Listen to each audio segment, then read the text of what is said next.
Então, no capítulo de 1 até o 4, a gente viu que os apóstolos já começaram o ministério, né? E várias vezes, inclusive, não sei se alguém teve a oportunidade de ler o capítulo 5, né? Mais uma vez, a gente vai ver que os apóstolos encontraram resistência da parte dos fariseus e saduceus e vão ser presos outra vez. Mas esse capítulo começa com uma história muito interessante e a gente vai ler, né? Mas a gente não pode tirar da nossa mente o compromisso dos apóstolos em levar o evangelho para as pessoas, aquele evangelho a mensagem de Jesus, né? A mensagem que Jesus tinha ensinado para eles durante todo aquele tempo que eles andaram juntos.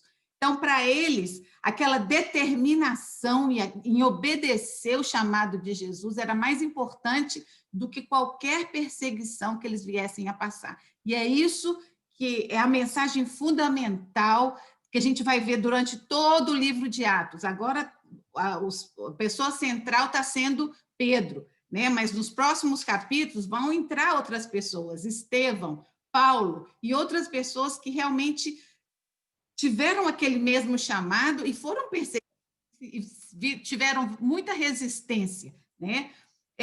Com toda a perseguição acontecendo entre eles, a igreja continuava crescendo, cada dia mais. E o número das pessoas que se reuniam com eles era cada dia maior, né? A gente viu no capítulo 4 que existia a comunidade, tinha koinonia, a gente aprendeu essa palavra nova. O que era? Eles estavam preocupados uns com os outros. Lembra que Jesus ensinou que a gente devia amar ao próximo como a nós mesmos? Isso estava acontecendo ali, sobre a liderança dos apóstolos, porque as pessoas se desprendiam das coisas que tinham para ajudar, para atender às necessidades uns dos outros. E isso era visível não só dentro da comunidade, como as pessoas de fora.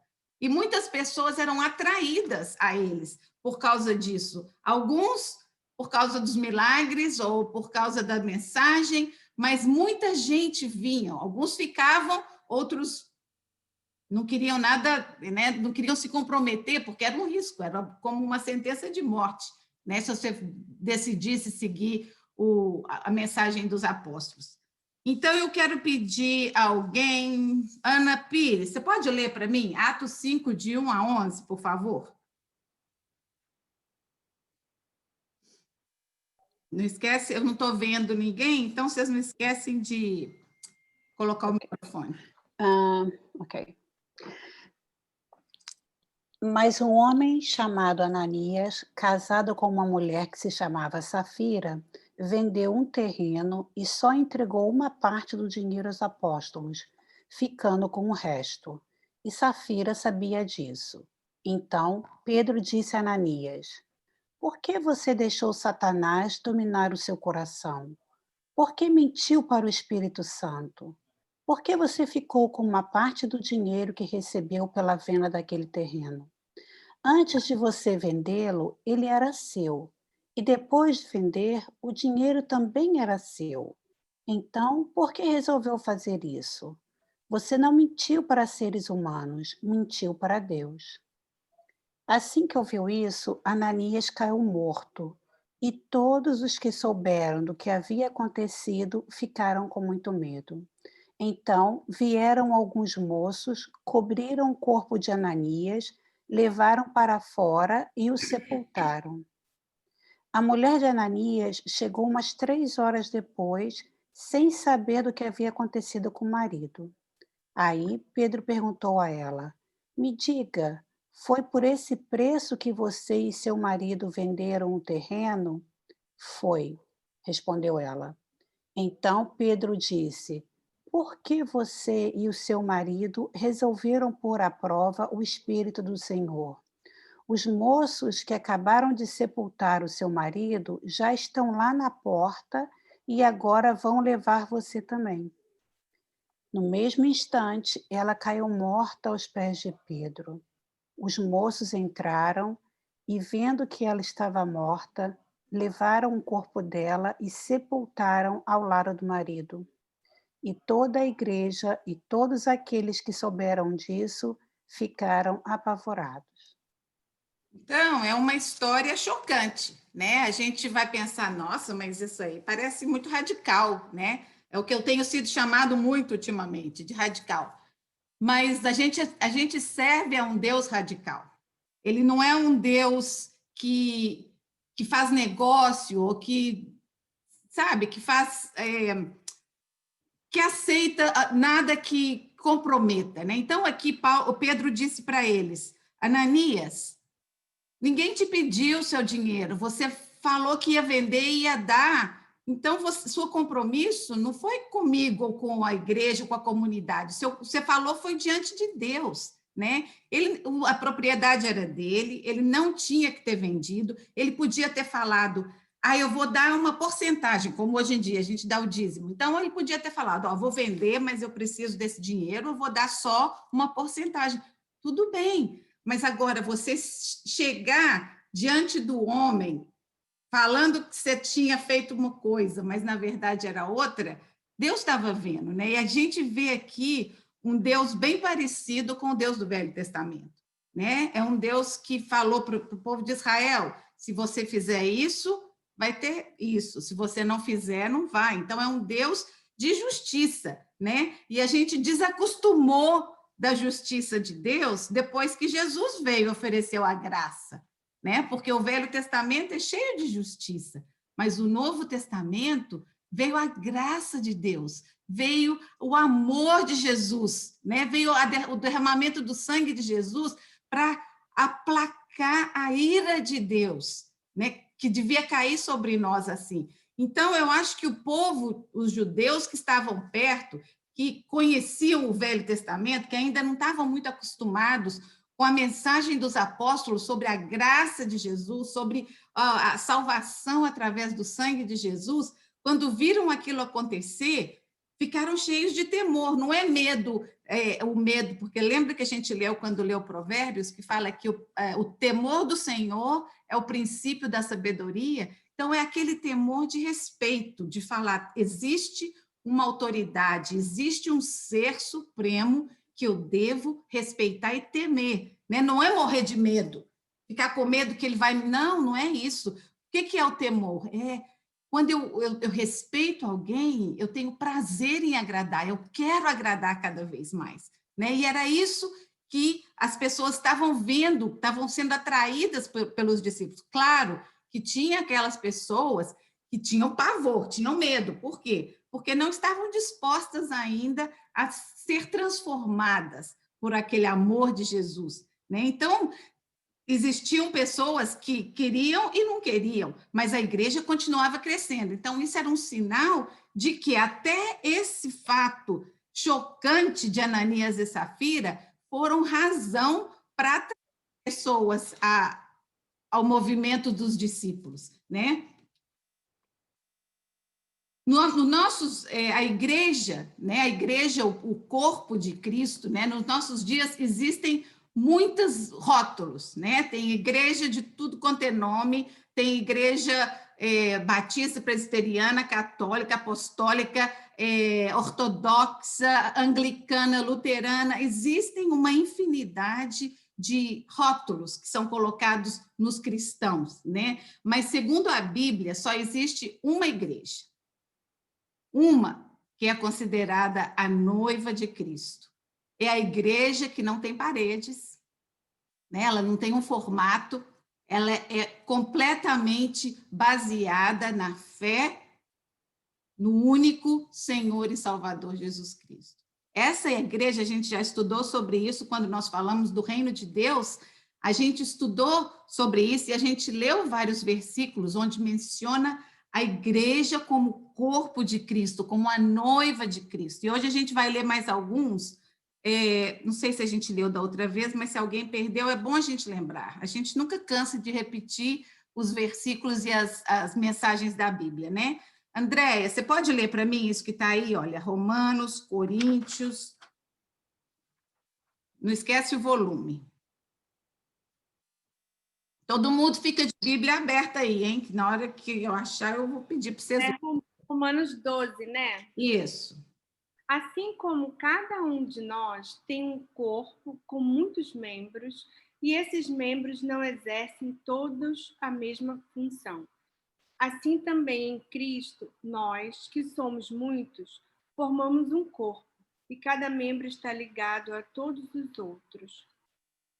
Ora, assim como o corpo é uma unidade, embora tenham muitos membros, e todos os membros, mesmo sendo muitos, formam um só. Assim também com respeito a Cristo, pois em um só corpo todos nós fomos batizados em um único Espírito, quer judeus, quer gregos, quer escravos, quer livres, e a todos nós foi dado beber de um único Espírito. Ora, vocês são o corpo de Cristo, e cada um de vocês individualmente é membro desse corpo. Isso. Então, esse corpo de Cristo que Paulo está dizendo aqui, quem escreveu isso foi Paulo. É a igreja. É a igreja sem rótulo, tá? É a igreja que Jesus vai vir buscar um dia. É a igreja que não está agarrada a um nome, né? É a igreja das pessoas que professam Jesus Cristo como Filho de Deus e o único caminho para a salvação. A igreja existe, e hoje em dia, infelizmente, ela não tem exercido a sua função, né? A igreja existe para ensinar ao mundo sobre a graça de Deus, sobre o amor de Deus, sobre a compaixão de Jesus, né? Sobre a misericórdia, sobre a verdade da palavra de Deus, né? E às vezes a palavra de Deus é meio chocante, né? Ela é um pouquinho, como eu disse no começo, é um pouquinho radical, né? Mas é a palavra de Deus, né? A gente não pode fugir dessa verdade. E eu lembro, quando a gente, né, lê aqui, a igreja atendia a necessidade das pessoas, né? Atendia a necessidade não só espiritual, mas física. E aqui Paulo, quando estava expressando o sentido de a igreja é um corpo com muitos membros, eles chegaram num ponto que as pessoas ficavam com ciúme, com inveja um do outro, que tinha um cargo mais elevado, ou mais responsabilidade. E Paulo várias vezes falou, um dedinho, uma unha é importante, tem uma função. Então, cada um deve exercer a sua função. E a gente não pode esquecer do que Jesus disse, que a quem muito dá, muito será cobrado, né? Então, se a gente fica querendo a posição do outro, saiba que a responsabilidade daquela posição vai ser cobrada muito mais, né? Então, a gente tem que saber qual é a minha posição no reino de Deus, né? Para que Deus me colocou? Ele vai me cobrar só isso. Só o que ele me deu, ele não vai querer que eu desenvolva, por exemplo, um pastor ou um missionário que vai para a África. Eles têm essa missão, né? Deus não vai cobrar de mim aquilo porque ele não me chamou para fazer aquilo, né? Ele colocou no coração daquelas pessoas aquela missão, aquele chamado, né? Em Apocalipse, a gente já leu isso também, regozijemo-nos e vamos alegrar-nos e dar glória a Deus, pois chegou a hora do casamento. Lembra que a gente falou disso não faz muito tempo? Sobre o casamento, a noiva que vai estar vestida de linho branco, né? Puríssimo. Quem é essa noiva? É a igreja, os santos, né? Aqueles que foram lavados pelo sangue do Cordeiro, que vão estar louvando a Deus e declarando, né, que Ele é o único digno de abrir o livro, os selos do livro. A gente viu isso. O que havia passado com Ananias e Safira assustou ao povo, né? Como eu disse, mas não fez com que a igreja deixasse de crescer. Então, aqui, gente, a gente tem que lembrar que quando a gente faz um compromisso com Deus, graças a Deus, hoje em dia, Deus a misericórdia, a graça de Deus estão sendo reveladas na nossa vida, porque se a gente fosse receber de Deus o que a gente merece, não ia ser bonito, né? Ainda que a gente ache que eu sou boazinha, que eu não faço o que fulano faz, mas o pecado que eu nasci com ele, né, ele me faz não merecer. Aqui, eu achei interessante quando Pedro disse assim, como você permitiu que Satanás enchesse o seu coração? Né? Então, todos nós temos um coração que pode estar cheio ou de Deus ou de Satanás. Só tem duas coisas. E a gente, eu não sei se foi aqui ou se foi no grupo das espanholas, que eu falei outro dia, que o nosso coração tem um buraquinho, assim, um quadradinho, que é do exato tamanho de Deus. Às vezes a gente está buscando isso em um monte de coisas e preencher esse vazio que a gente não consegue satisfazer com atrações, com família, com casamento, com filhos, com viagens, com dinheiro, com possessões, mas só Deus é capaz de preencher aquele vazio, porque é bem do tamanhozinho de Deus, né? E as pessoas que não enchem com Deus, né? O diabo vai tomar posse, da mesma maneira que foi com Judas, né? Judas podia ter sido uma bênção, podia ter sido um dos discípulos para levar a mensagem, mas ele deixou que aquela maldade que a gente já nasce com ela germinasse e que o diabo tomasse conta das atitudes dele, né? Então, vamos lembrar disso, vamos colocar o nosso desejo, vamos colocar os nossos compromissos, não vamos tomar, take for granted, né? Não vamos, assim, levar light, está faltando a palavra, mas se você fizer um compromisso diante de Deus, leva a sério, ou não faça, né? Acho que a Bíblia não pede para a gente fazer promessa, não pede para a gente se comprometer, porque Deus sabe que a gente é falho, Deus sabe que a gente vai ficar curto, né? A gente nunca vai poder alcançar aquele nível, mas é através do dia a dia, da misericórdia dele que se renova, das forças que ele nos dá para... E aqui, ó, é isso aqui que nos alimenta, é isso aqui que nos incentiva, né? É isso aqui que faz a gente seguir cada dia um pezinho atrás do outro sem desanimar. Porque a gente está correndo para o prêmio futuro, né? Não é nessa terra, eu não tenho esperança nenhuma aqui na terra. Né? Igual eu já falei, não é um médico que vai arrumar a vacina ou um presidente que vai transformar o meu futuro, é Deus. Né? Ele é que tem na mão dele o meu futuro. Então, nada me assusta, nada me dá medo, porque eu sei em quem eu creio, e eu sei que ele tem um plano para a minha vida, e nada vai passar se ele não tiver a misericórdia. Claro, Jesus disse, se pedir, ele vai atender, né? Então, a gente tem que pedir, a gente vê várias histórias no Velho Testamento que os profetas intercederam e Deus mudou o plano que ele tinha, por exemplo, para destruir a Nínive, né? Deus mandou Jonas lá, Jonas não queria, por quê? Porque ele sabia que se o povo se arrependesse, Deus podia voltar atrás, e Jonas queria que eles fossem destruídos, porque era um povo ruim demais, né? Mas Deus foi misericordioso, então a gente, como cristão, nosso trabalho é interceder, né? Eu acho muito desagradável quando eu vejo muita bate-boca, por exemplo, eu coloquei um comentário no Facebook, eu achei assim, é a minha posição e eu não mudo, é a minha posição, né? E se a pessoa quer comentar, comenta, mas todas as pessoas que foram lá, que concordaram comigo, mas que usaram linguagem agressiva, eu deletei, porque ali era um espaço de conversar. Eu não acho assim que a gente tem que, porque eu sou cristão e eu não concordo, eu vou ser agressivo, não. A mensagem de Jesus era de amor, com a verdade, mas sem agressividade, né? Então, eu deixei lá as pessoas que colocaram diferentes opiniões da minha e as pessoas que responderam baseado na palavra de Deus, com a verdade e com amor, né? Com mansidão, né? Porque Jesus, só uma vez que a Bíblia fala que ele ficou bravo, foi quando ele quebrou as coisas lá no templo. Jesus era, eu imagino assim, igual aquele filme do The Chosen, né? Aquela pessoa que andava e as pessoas queriam estar rodeadas com ele, queriam estar perto dele, porque ele transbordava amor, transbordava mansidão, né? Ele ensinou sobre isso no Sermão da Montanha. Ana Chamon, você pode ler para mim do versículo 12 ao 16?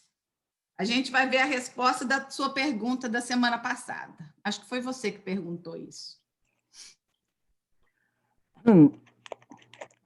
Atos 5, né, Elcia? Isso, de 12 a 16.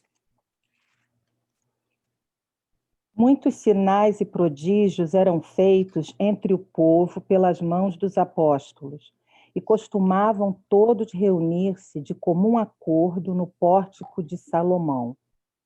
Mas dos restantes ninguém ousava juntar-se a eles, porém o povo lhes tributava grande admiração. E crescia mais e mais a multidão de crentes, tanto os homens como mulheres, agregados ao Senhor, a ponto de levarem os enfermos até pelas ruas e os colocarem sobre leitos e macas, para que, ao passar Pedro, ao menos a sua sombra se projetasse em algum deles. Afluía também muita gente das cidades vizinhas a Jerusalém, levando doentes e atormentados de espíritos imundos, e todos eram curados. E todos eram curados. Eu não sei quem perguntou semana passada onde que eles se reuniam, né? Então, aqui está a resposta. Todos eles se reuniam no templo, no pórtico de Salomão. Então, devia ser uma área dentro do meu templo. Vocês lembram da fotografia? Era uma construção enorme, né? Então, devia ter uma seçãozinha lá separada. Agora, não deve ser tão pequenininha, porque se era um grupo de 5.000 pessoas, né? No último capítulo 4 a gente leu, então tinha que ser um espaço bem grande, né? Então, eles se encontravam ali constantemente, e os apóstolos tinham sido presos, tinham sido soltos, ordenados pelos sacerdotes que não falassem mais do nome de Jesus, mas isso não fez com que eles deixassem, porque o que Pedro tinha falado? Que importa mais agradar a Deus do que os homens. Então, o compromisso dele não era com as pessoas, com os sacerdotes. O compromisso dele era com Deus, dele e dos apóstolos era com Deus, né? Eles eram estimados, eu achei tão interessante, tem detalhes que quanto mais a gente lê, mais a gente vai observando, né? Eles, na minha Bíblia fala assim, o povo tinha autoconceito deles, né? O povo falava bem deles. Então, eu fico imaginando assim, hoje em dia, né, o que a gente ouve falar dos cristãos, né? Não é sempre bem, né? A gente tem ouvido... Por quê? Porque a gente mesmo se coloca numa posição que está contra a palavra de Deus, né? Então, as pessoas tinham, mesmo as que não eram parte, tinham esse grupo de cristãos em autoconceito, né? Falavam bem dele, gostavam deles, né? Existe um momento, né? Por exemplo, até aquelas pessoas que não participavam, que não iam, algumas para as que vieram, né? Existia sempre um momento de decisão, né? Na vida, a gente já falou isso várias vezes, quase toda semana, porque existe um momento na vida de cada um de nós em que a gente fala, a partir de agora, o meu foco da minha vida vai ser servir a Deus. Não é que eu vou completamente fechar para tudo, não. Eu vivo nesse mundo, mas eu não sou deste mundo. E aí é quando a gente transforma. Aí quando a Ana Pires falou, quando a gente estava dando testemunho, né, que o cristão morno já não satisfaz, né? Então, existe aquele momento de transformação, aquele momento onde, ok, daqui para frente eu quero uma coisa diferente, eu quero mais, não me satisfaz, eu quero cada dia mais. Minha mãe cantava uma música que fala, eu quero mais e mais de Cristo, eu quero mais do seu poder, eu quero mais da sua graça. Posso até escutar a voz dela cantando. Então, assim, isso, a gente não se satisfazer, porque a palavra de Deus não satisfaz, a gente quer mais cada dia. Quanto mais a gente tem, mais a gente quer, né? E cada um de nós vai chegar no ponto onde o Espírito Santo vai ter total liberdade de transformar, né, a nossa vida. Então, existe aquele momento de decisão, aquele momento de... Né? Pode ser um momento de uma enfermidade, ou um momento que você escuta uma música e é o clique. Não é um padre, não é eu aqui ensinando para vocês, é o Espírito Santo que faz a obra. Da mesma maneira que não era Pedro que curava as pessoas, ele era simplesmente um ser usado, completamente entregue, usado por Deus. A gente viu aqui falando que até a sombra de Pedro, as pessoas falavam, não, se a sombra dele, igual lembra de Jesus, que ele andava, uma mulher foi curada só de tocar na capa dele, porque ela não se sentia digna de conversar com ele, então ela, só de tocar na capa de Jesus, ela podia ser curada, e com Pedro estava acontecendo algo semelhante, né? Ele estava tão cheio do Espírito Santo, que o povo achava assim, pelo menos se eu estiver na sombra dele, né? E aqui diz que todos eram curados, vinham gente de vários lugares, não só de Jerusalém, mas das vizinhanças. A mensagem daquele grupo louco que falava de um homem que morreu e ressuscitou, estava circulando o mundo daquela região, daquela época, né? E era a mensagem que Jesus tinha mandado, né? Que eles iriam levar o evangelho ao mundo. Passamos a viver uma vida que está totalmente desejosa de agradar a Deus, né? Esse encontro definitivo, decisivo, né? Não é um processo, ele acontece assim. Lembra, acho que foi semana passada, eu até coloquei de novo aqui, que a salvação e a justificação, ela é instantânea. Essa é aquela coisa que você sente que, pronto, eu reconheço Jesus como Senhor, reconheço o Espírito Santo pode ter poder na minha vida, então aquilo é uma coisa instantânea. Agora, a santificação, a gente vai crescendo, a gente vai buscando, a gente vai aprendendo, a gente vai tendo mais intimidade com Deus a cada dia. E a intimidade, eu acho, a gente pode ver com a amizade, que ela fica mais forte quando a gente passa por dificuldades juntas, né? Não é só as alegrias e as festas que fazem a gente... Às vezes, essas amizades de festa são bem superficiais, mas aquelas amizades que são geradas no momento de sofrimento, de dor, de apoio, porque alguém está sofrendo, essas são as que são forte, fundamentada no amor e na dedicação de um para os outros, né? E é assim que faz, Jesus opera essa transformação.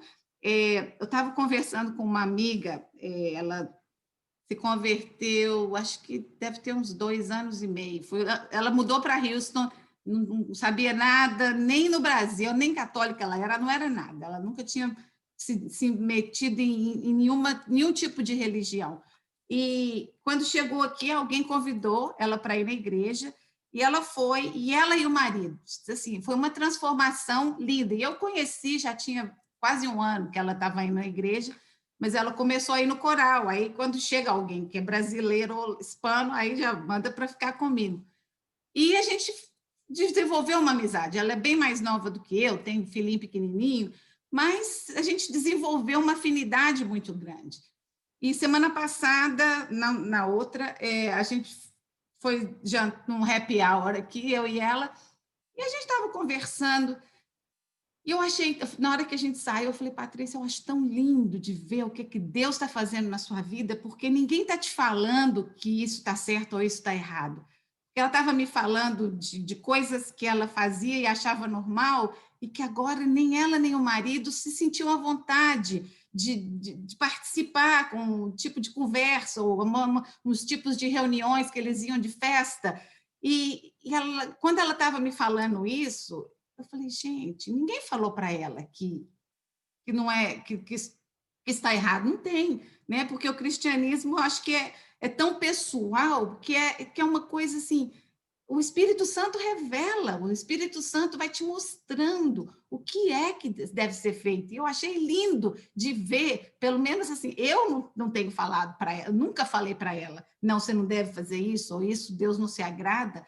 De jeito nenhum, eu acho que quando a pessoa está completamente entregue, o Espírito Santo se revela, né?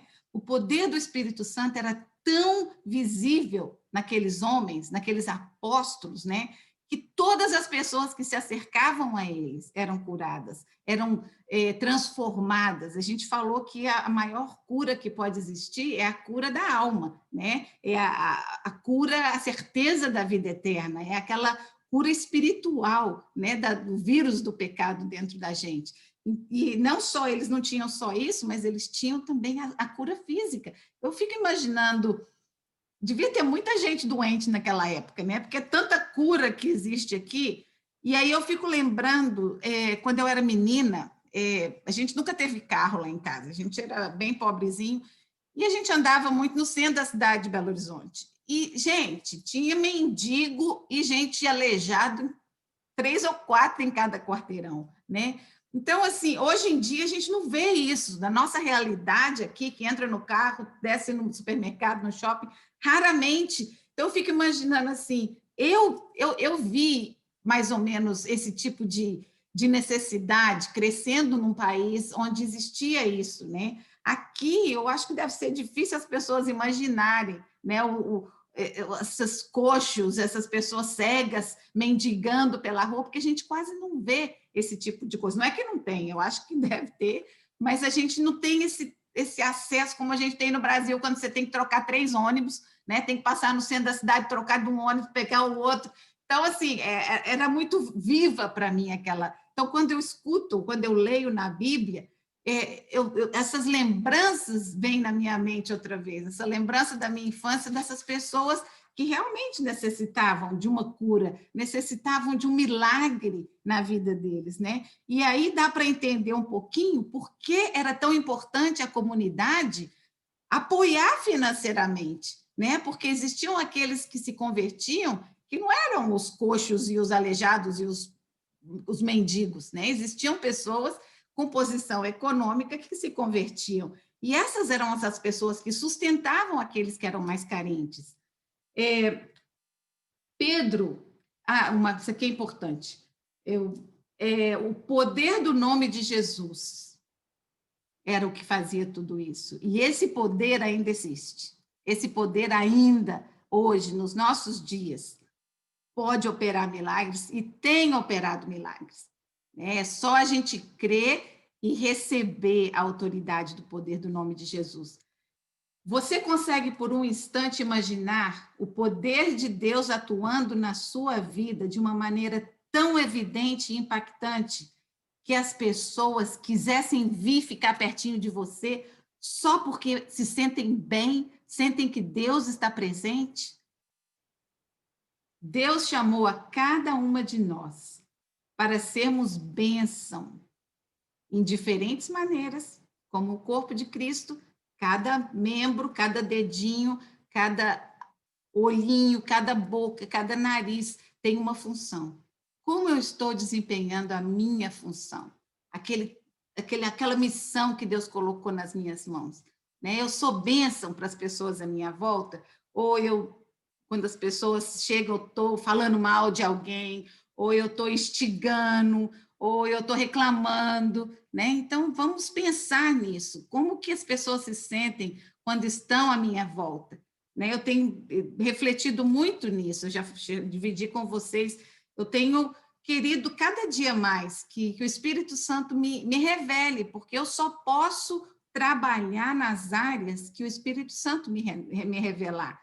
Né? E eu já falei do criticismo, que eu queria que Deus me ajudasse, né? Ainda tenho, não é que eu estou curada, mas eu tenho tentado, né, trabalhar em diferentes áreas da minha vida. Cada vez que o Espírito Santo me revela alguma coisa, que eu sinto mal quando eu fiz alguma coisa, em vez de me justificar, porque a tendência é normal falar assim, não, mas olha, também, né, não é possível.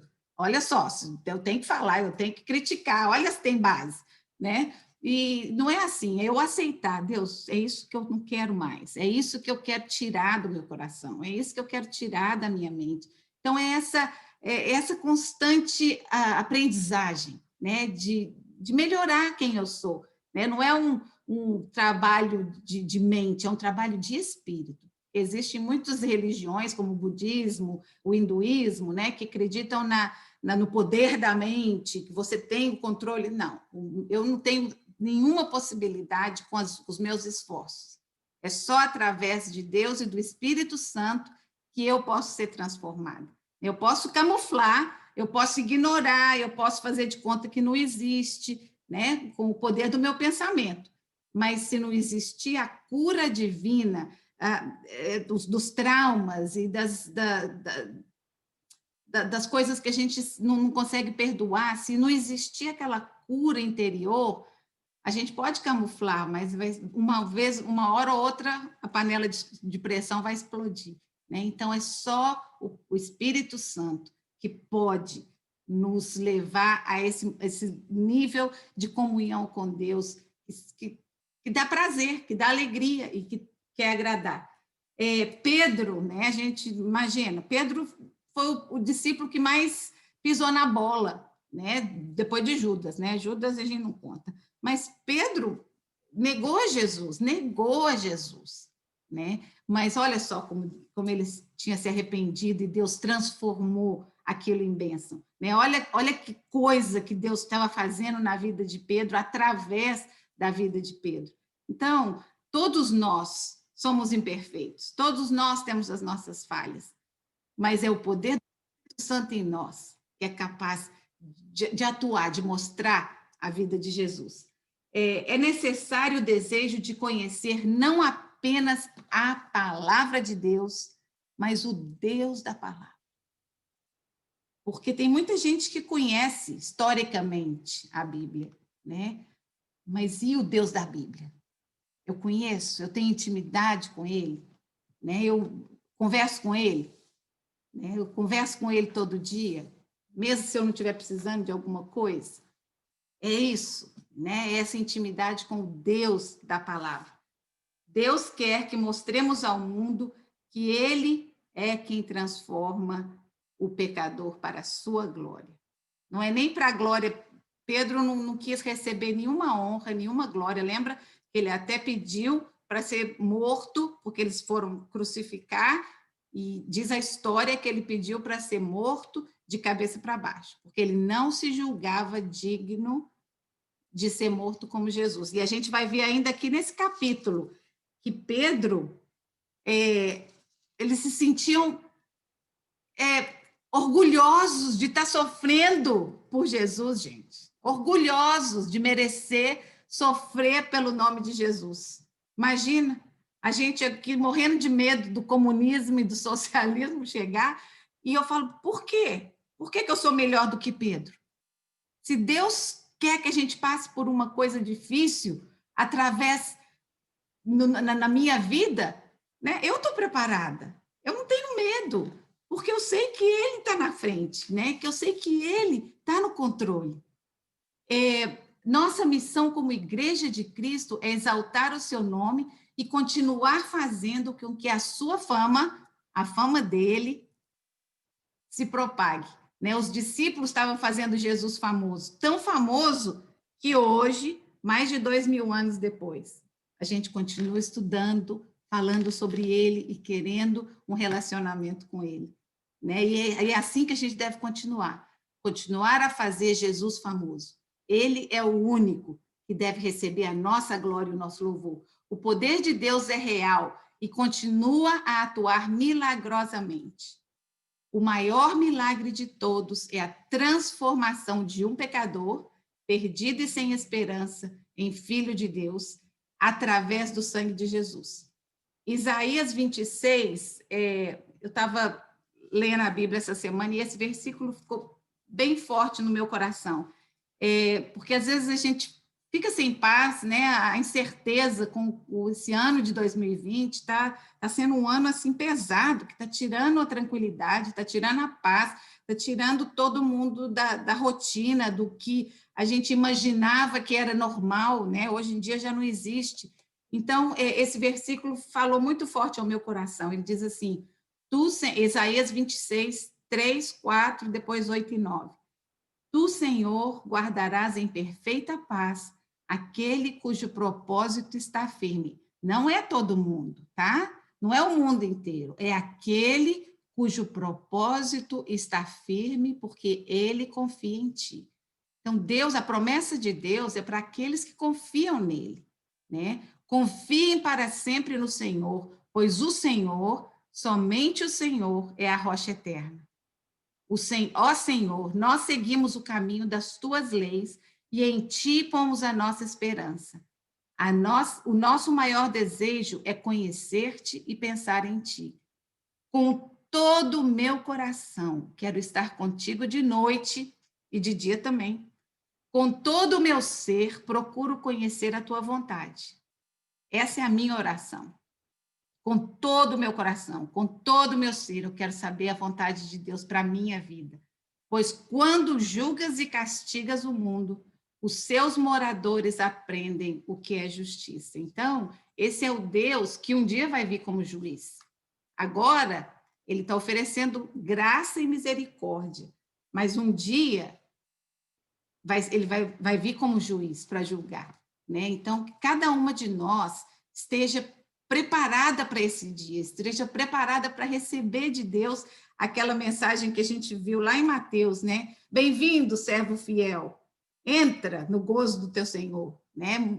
Bem feito, well done no que você fez lá na terra, cumpriu toda a missão pela qual eu te coloquei lá, no tempo que eu te coloquei, né? Então, que a gente realmente viva nosso dia a dia pensando nisso, né? Pensando que nós vamos todos estar diante dele um dia, né? Diante dele para prestar contas também, né? Não é, mas a nossa conta que a gente vai prestar como cristão é bem diferente da conta que aqueles que não têm Jesus vão ter que prestar diante de Deus, né?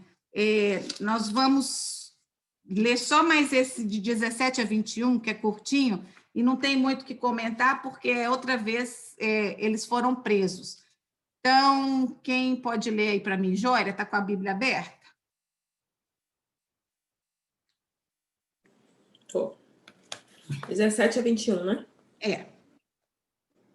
Mas o sumo sacerdote, com todo o seu partido, isto é, a seita dos saduceus, ficaram enciumados. Prenderam os apóstolos e os mandaram para a cadeia pública. Mas durante a noite, o anjo do Senhor abriu as portas da cadeia e os conduziu para fora, dizendo: Ide, apresentai-vos no templo e ensinai ao povo toda a doutrina desta nova vida.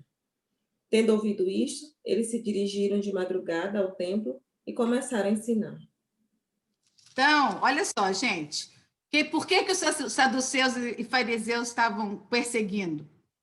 O que a Joira leu aí? Inveja. Eles eram poderosos, eles tinham autoridade, tinham poder, mas estavam com inveja dos apóstolos. Então, mandaram prender de novo os apóstolos. E aqui a gente vê que eles tinham duas razões para prender os apóstolos. Uma, porque eles tinham desobedecido da primeira vez que foram presos. Ele falava, não fala mais de Jesus. E eles estavam falando. E a segunda, porque eles continuavam falando que o que eles estavam fazendo era em nome de uma pessoa que já morreu, e eles não acreditavam na ressurreição, né? Que era em nome de Jesus. Então, essas duas razões foi pela qual eles levaram os apóstolos presos numa prisão pública, né? Então, jogaram lá na prisão. A gente não sabe exatamente quais eram os apóstolos, mas a gente sabe que Pedro foi um deles. E olha que interessante, olha o que aconteceu durante a noite. Um anjo do Senhor abriu as portas da cárcere e levou eles para fora, tá? A gente vai ver mais na frente que teve outras vezes que o anjo do Senhor salvou os apóstolos. Teve uma que Paulo, quase que os soldados se mataram, porque falaram, vão nos matar porque a gente deixou escapar. E Paulo falou, não, nós estamos aqui, nós vamos chegar lá. Mas aqui a prisão foi aberta só para os apóstolos. Nenhum outro, não fala nada aqui que algum outro prisioneiro escapou.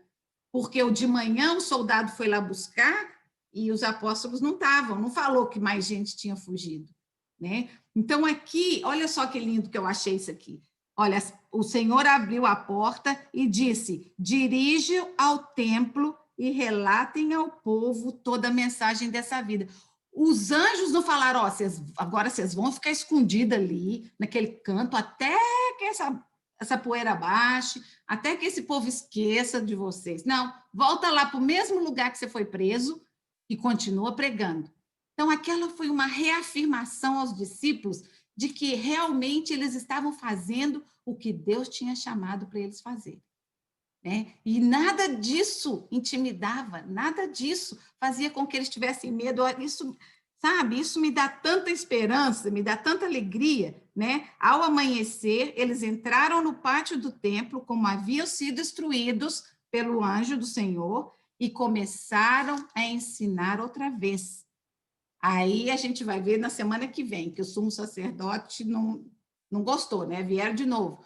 Mas eu queria que a gente deixasse aqui hoje essa determinação, sabe? Eu queria tanto que vocês pudessem sentir assim, essa urgência que eu tenho, né? De transmitir para vocês a seriedade do Evangelho, né? Não é só uma história bonita, não é só uma história de esperança. Isso aqui é mensagem de vida, de boas novas, de esperança, né? De futuro. É a única coisa que é capaz de resgatar até a pessoa mais miserável da sarjeta. O poder do Evangelho é capaz. Você pode colocar um drogadito, um viciado, no centro de recuperação mais caro do mundo, que se não tiver interferência espiritual, interferência de Deus, não existe recuperação, né? Tem recaída, a gente vê isso muito com os famosos aí, né? Que vai para rehab 10 mil vezes, né? Porque tem dinheiro para pagar, vai, passa aí uma temporada e cai de novo, e cai de novo. É só através do Espírito Santo de Deus e do poder do nome de Jesus que a gente consegue se manter em pé e fiel à palavra de Deus. Então, vamos seguir esse exemplo dos apóstolos, vamos fazer com que a nossa voz seja ouvida e que a nossa vida esteja de acordo com a nossa palavra, né? Com a nossa mensagem de vida. Então, que Deus abençoe a cada uma de vocês e que essa semana seja uma semana bem abençoada e cheia de experiências novas com Deus, né? Que cada uma de nós possa ter uma experiência dessas de um anjo abrindo uma porta, né? Porque se a gente olhar bem no fundo, a gente vai ver que a gente tem, né? A gente teve aquela interferência angelical em algum momento da nossa vida. Então, que a gente saiba reconhecer e agradecer a Deus por esse livramento e essa salvação.